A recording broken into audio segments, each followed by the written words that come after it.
Selamat pagi siswa-siswi kelas 5 SD. Hari ini kita akan belajar ilmu pengetahuan sosial dengan materi bagian-bagian peta.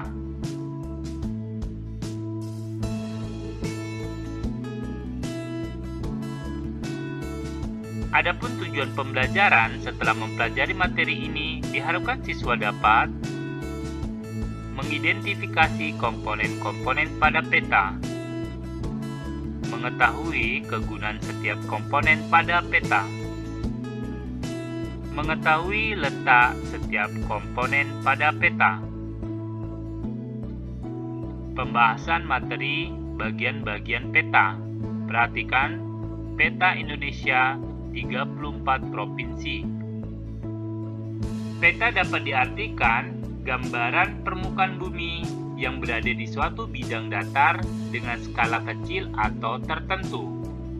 Atlas adalah kumpulan peta yang dibukukan, sedangkan globe adalah bola yang menggambarkan peta bumi. Komponen peta terdiri dari beberapa macam, meliputi judul peta, garis peta, skala peta, orientasi atau arah mata angin, garis astronomis, lettering atau tata penulisan, warna, simbol, legenda, sumber, dan tahun pembuatan peta, serta inset peta. Berikut akan ditunjukkan bagian-bagian dari peta, antara lain 1. Judul peta, memuat isi peta. Judul peta juga menginformasikan isi pada peta. 2. Garis tepi juga dinamakan border. Garis tepi atau border merupakan garis-garis yang terletak di bagian peta. 3. Skala peta merupakan bagian dari peta yang menunjukkan ukuran perbandingan. Skala peta adalah perbandingan jarak yang tercantum di peta dengan jarak sebenarnya.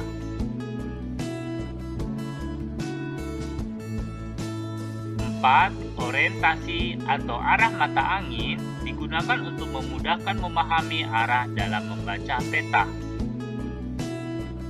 5. Garis astronomis merupakan garis khayal yang dibuat dan digunakan untuk mempermudah dalam menentukan posisi suatu tempat di muka bumi. Garis astronomis dinyatakan dalam bentuk garis lintang dan garis bujur. Garis lintang merupakan garis khayal yang melingkari bumi dengan arah horizontal. Garis bujur adalah garis khayal yang melingkari bumi secara vertikal.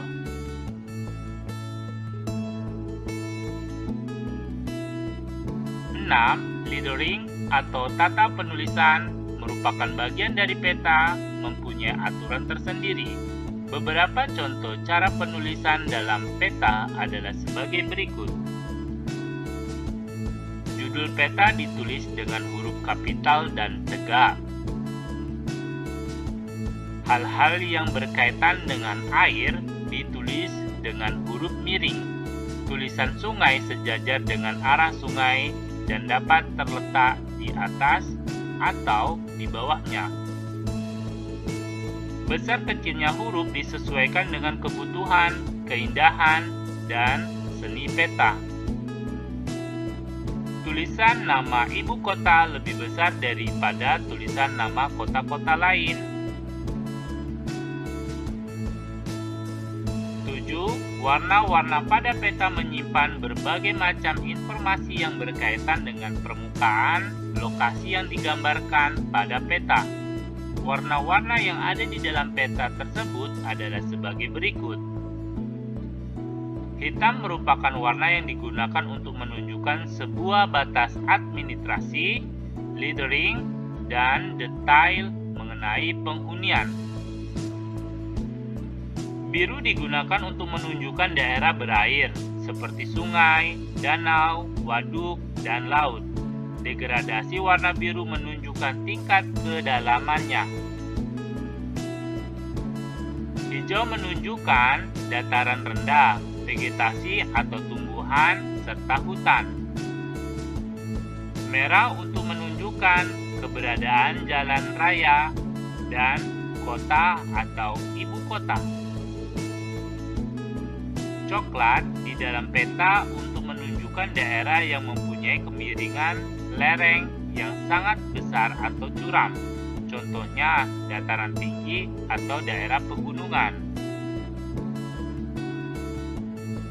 8. Simbol peta adalah tanda atau gambar yang mewakili ketampakan di permukaan bumi. Jenis-jenis simbol yang ada di peta mempunyai fungsi masing-masing. Beberapa jenis simbol pada peta antara lain: simbol titik atau dot merupakan simbol yang digunakan untuk menyatakan posisi atau lokasi suatu tempat, misalnya kota. Simbol garis merupakan simbol yang digunakan untuk menggambarkan unsur-unsur yang memanjang, misalnya batas-batas administrasi, jalan, dan sungai. Simbol ini dapat berupa garis bersambung atau putus-putus, dan juga garis tipis atau tebal.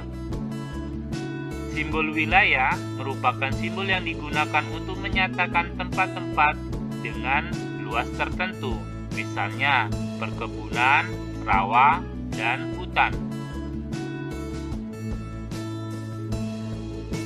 9. Legenda disebut juga keterangan simbol-simbol yang merupakan kunci untuk memahami peta. Pada umumnya, legenda ditulis ringkas di dalam sebuah kotak yang diletakkan di pojok bawah. 10. Sumber dan tahun pembuatan peta menunjukkan data yang digunakan dalam pemetaan, sehingga akan memberi kepastian informasi yang disajikan adalah informasi yang akurat dan terbaru. Perhatikan peta yang ada di samping. Peta tersebut merupakan peta desa pilot proyek penanggulangan kemiskinan di Provinsi Nusa Tenggara Barat tahun 2019. Peta tersebut merupakan sumber dari data Desa Prioritas Penanggulangan Kemiskinan SK Gubernur Nusa Tenggara Barat 2019. 11. Inset. Pada peta digunakan untuk memperjelas posisi suatu wilayah yang ada di peta. Inset peta terdiri atas dua jenis, yaitu inset lokasi dan inset besaran. Inset lokasi digunakan untuk memberikan gambaran secara global wilayah di sekitar daerah yang dipetakan. Sebagai contoh, peta Provinsi Maluku Utara memerlukan inset peta Indonesia. Inset besaran merupakan inset yang digunakan untuk menggambarkan wilayah yang kecil. Perhatikan peta Provinsi Maluku Utara di samping. Untuk menggambarkan peta Maluku Utara memerlukan inset peta Indonesia. Bahwasanya di situ ada gambar pulau-pulau yang ada di Indonesia, sedangkan untuk Provinsi Maluku Utara ditandai dengan persegi yang berwarna merah. Terima kasih.